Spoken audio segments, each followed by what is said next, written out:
लोकसभा चुनाव में मिली अभूतपूर्व जीत के ईंधन से समाजवादी पार्टी का संगठन रफ्तार पकड़ते नजर आ रहा है। जनता के मुद्दों पर प्रदर्शन संवाद की कवायद तेज हो चुकी है। वहीं आगे अभियान कार्यक्रमों एवं संवाद के जरिए संगठन की सक्रियता और बढ़ाने की तैयारी है। इसके जरिए 2027 के विधानसभा चुनाव के लिए जमीन मजबूत करने का लक्ष्य है। समाजवादी पार्टी ने यूपी में 12 साल बाद किसी बड़ी जीत का स्वाद चखा है। 2012 के विधानसभा चुनाव के बाद उसे हर चुनाव में हार ही मिली, चाहे वो 2014 और 2019 का लोकसभा चुनाव ही क्यों न हो, 2017 और 2022 का विधानसभा चुनाव।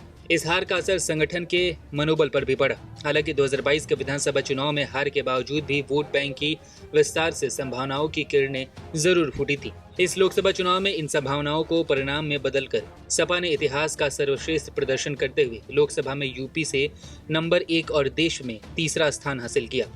इससे मिली मोमेंटम को धार देने के लिए जनता के मुद्दों पर सपा अब लगातार जमीन पर दिखाई देने की रणनीति पर जुट गई है। 2022 के विधानसभा चुनाव के बाद सपा ने एक अभियान शुरू किया था जिसमें हर महीने सरकार से जनता के मुद्दों पर सवाल पूछा जाना था। हालांकि यह कवायद काफी हद तक सोशल मीडिया तक ही सीमित रही, लेकिन अब जनता के बीच रहकर इस अभियान को धार दिया जाएगा। नीट के पेपर लीक के मुद्दे पर सपा नेतृत्व जहां सदन से लेकर सार्वजनिक मंचों पर सवाल पूछ रहा है, वहीं पार्टी की यूथ विंग एवं छात्र सभा का सड़कों पर आक्रामक प्रदर्शन लगातार चल रहा है। प्रदेश में अलग अलग जगह हुई विभिन्न घटनाओं से भी सपा के नेताओं के प्रतिनिधिमंडल की नियमित पहुंच और मौजूदगी दिख रही है। सपा के एक वरिष्ठ नेता कहते हैं कि जनता के मुद्दों पर हम पहले ही सक्रिय थे, लेकिन आक्रामकता की कमी थी। दूसरे सत्ता के वर्चस्व के चलते तवज्जो भी कम मिल रही थी। अब जब प्रदेश के आधे से अधिक जिलों में हमारे सांसद हैं, तो सड़क से सदन तक हम विपक्ष की भूमिका को और बेहतर ढंग से निभा पाएंगे। जनता के मुद्दों पर सपा अब नियमित सड़क पर नजर आएगी। 2022 के विधानसभा चुनाव में सपा मुखिया अखिलेश यादव ने पिछड़ा, दलित और अल्पसंख्यक यानी पीडीए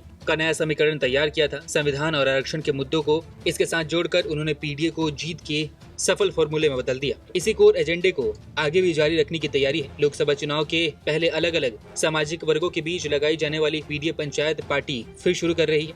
अब इसके स्वरूप को और व्यापक व व्यवस्थित बनाया जाएगा। साथ ही पार्टी के हर अभियान व कार्यक्रम की थीम पीडीए ही होगी। यहाँ तक कि सोमवार से शुरू हो रही पार्टी के पौधारोपण अभियान तक को पीडीए से जोड़ा गया है। अखिलेश यादव पदाधिकारियों कार्यकर्ताओं को संयम की नसीहत के साथ यह टास्क दे चुके हैं। जो वोटर साथ जुड़ चुके हैं उनको बनाए रखते हुए नए को जोड़ना है, इसलिए उनके बीच नियमित उपस्थिति बनाए रखना है।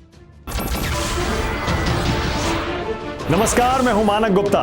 अगर आपको हमारा ये वीडियो पसंद आया हो तो इसे लाइक और शेयर जरूर करें, और हाँ, हमें सब्सक्राइब और फॉलो करना ना भूलें ताकि आप देश और दुनिया की कोई खबर मिस ना करें।